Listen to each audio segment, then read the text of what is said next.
Hey guys, it's an iPhone 5 screen replacement. Pretty cracked, pretty bad. Even the digitizer's broke. So these are the ones like when you can't move the digitizer to turn it off, you have to take it apart with it on. Now it's even getting lines in it, and disconnect the battery to be safe. So that's what we're gonna do. First thing we're gonna do is take the two bottom screws out. This screen has been changed somewhere before. It's missing the bottom two screws. So we're just going to move on past those.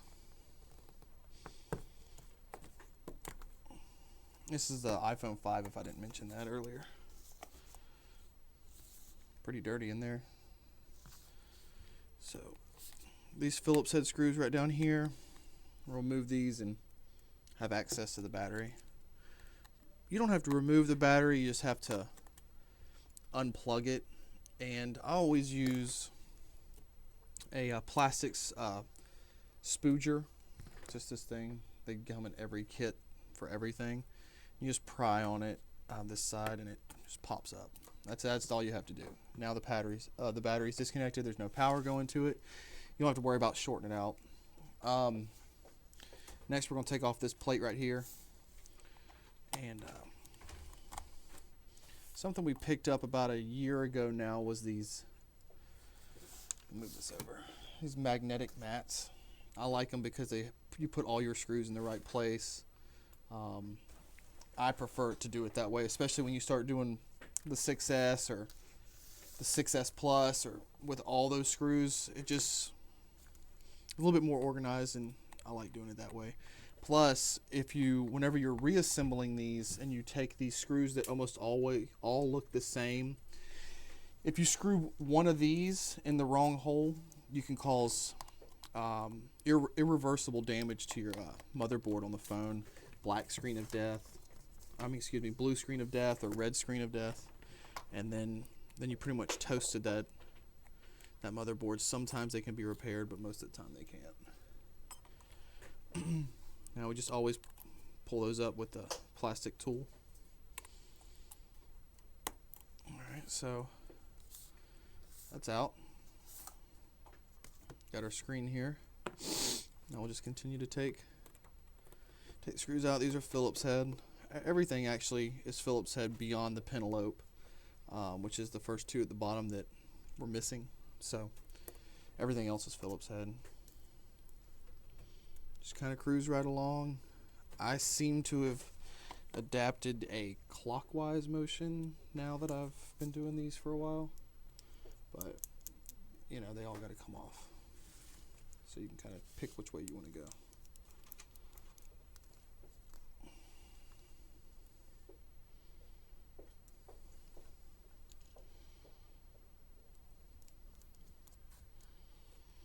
These are to the heat shield. There's only 4 of them.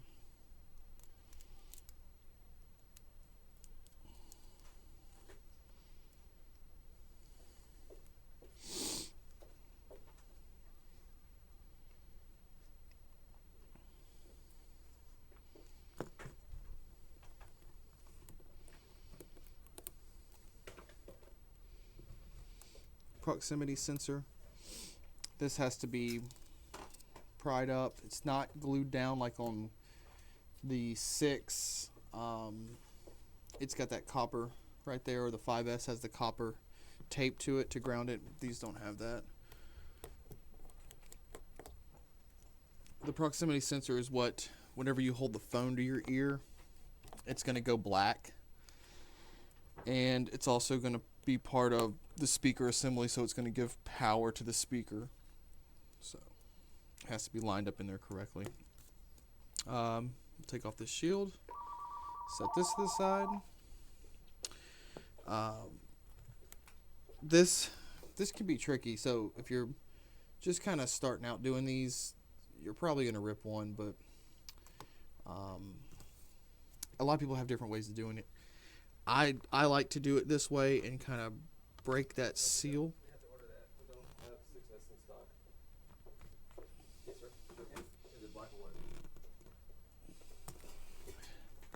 And it pops off because this is what actually activates whenever you press the home button down, whenever you press this actually activates the home. It makes a connection to the phone. So if you tear it, your home button won't work. So that has to be done correctly. So there's the old one, all the parts. Looks like an OEM screen. So now we'll take the new one.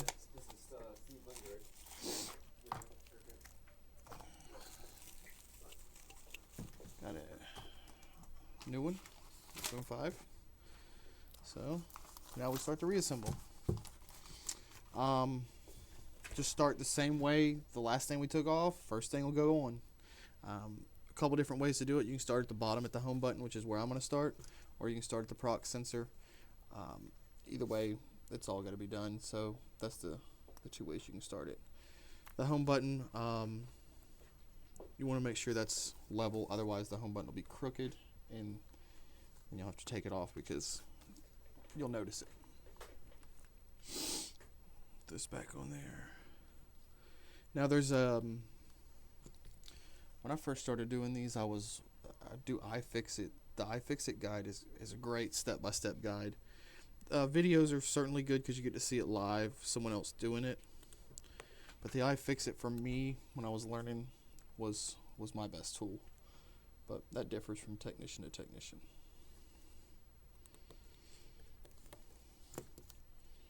Alright, so that's the home button. Once again, that's that ribbon, if you tear it, you're going to have to replace it. You can't just stick it on there. It just doesn't work like that. Go with this heat shield back on here.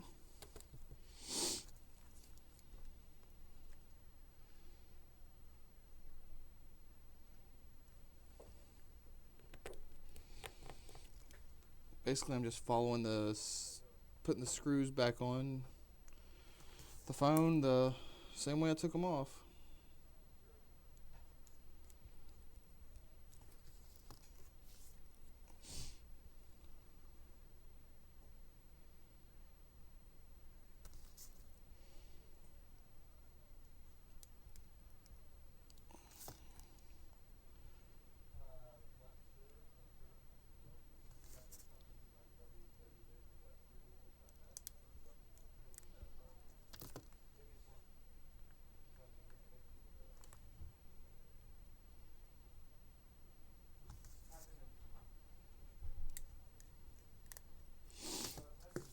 Okay, so now we're going back on with the prox sensor.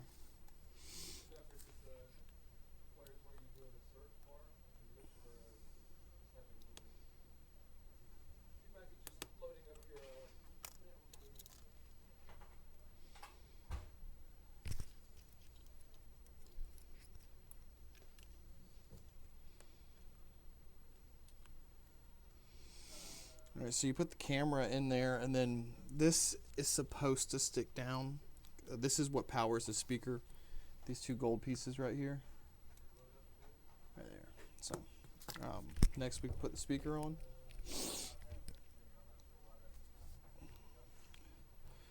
And just like most of them, you can feel when this piece right here slides into its socket that it's supposed to sit in. You can feel it like click almost. That's just one of those things that after more and more you do, you're going to become more and more comfortable, and you're going to notice the feels and everything that goes along with putting it just in the right particular place. So, like on this one, I'm having to hold it down with one hand and screw it in with the other one just because it wants to pop out. So, magnetic screwdrivers are the jam.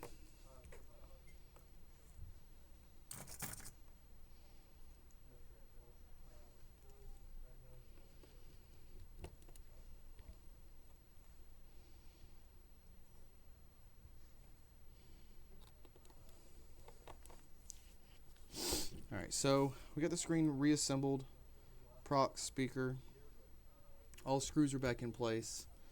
Oops, left one out. Now what I'm going to do is I'm going to put it on the phone, connect all the ribbons, we'll give it a test. So, oh, I guess he's had his battery changed before. That thing just fell out. Usually they're glued in there. Alright, so let's connect the phone back.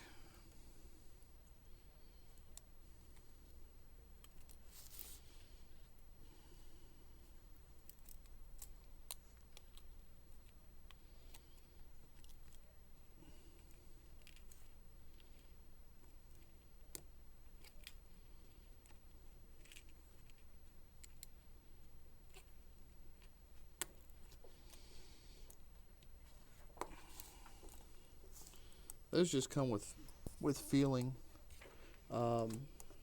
Snapping those ribbons in. And now once I got those snapped in, I'll reconnect my battery, and we should be able to power it on now.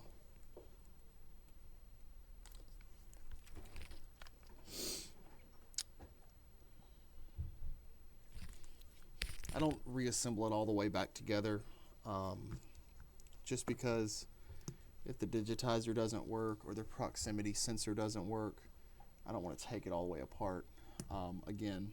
So what I usually do here is let it boot up. I'll make a test phone call, and I'll cover my finger over the prox and make sure it works, and listen to the ear speaker. If everything works there, then I just do a digitizer test, and I'll show you that here in a second, and be able to call this one done.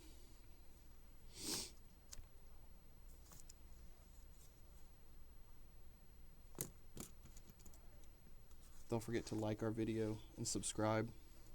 We're going to start pumping these repair guides out because we're doing them all day. Might as well give you guys some content to check out and something to refer. Well, I can't find this guy's icon, so I'm just going to search it.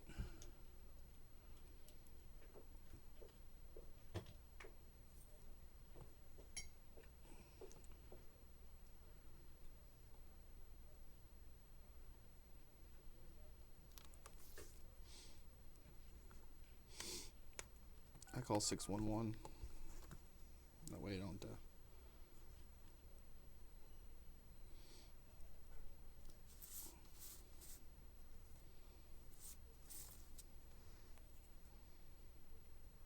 iPhone 5s are just so laggy. Alright, so see, that's the proc sensor. See how that went black? Now I'm just going to verify the speaker's working good.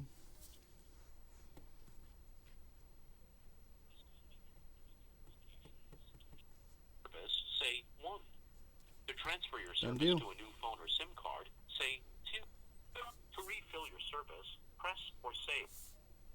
Done deal.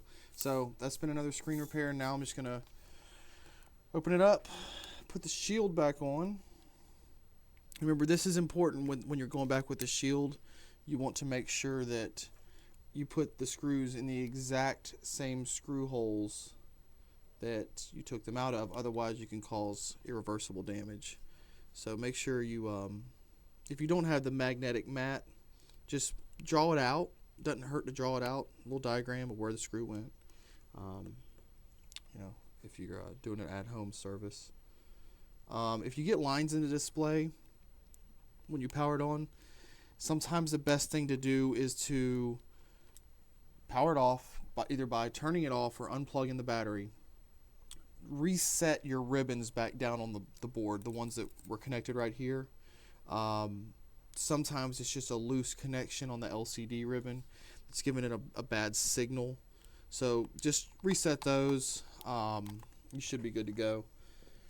If not, you got a defective screen and you got to send it off and do all that return stuff that is annoying, and you have a phone that's taken apart. So that's kind of the bummer thing about doing these at home, is that you don't have all the parts in stock, which is, you know, a convenience of taking it to a store like Palafox Computers, who can get it done for you in under an hour and have all the other parts in stock if something was to go awry. But snap this back into place, and he didn't have his 2 Penelope screws in there, so we're going to hunt some down for him. But it's good to go.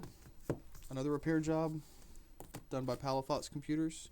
Don't forget to like our page, subscribe, and check out our website for our current inventory and prices on all services. All right, thanks guys. Thanks for watching.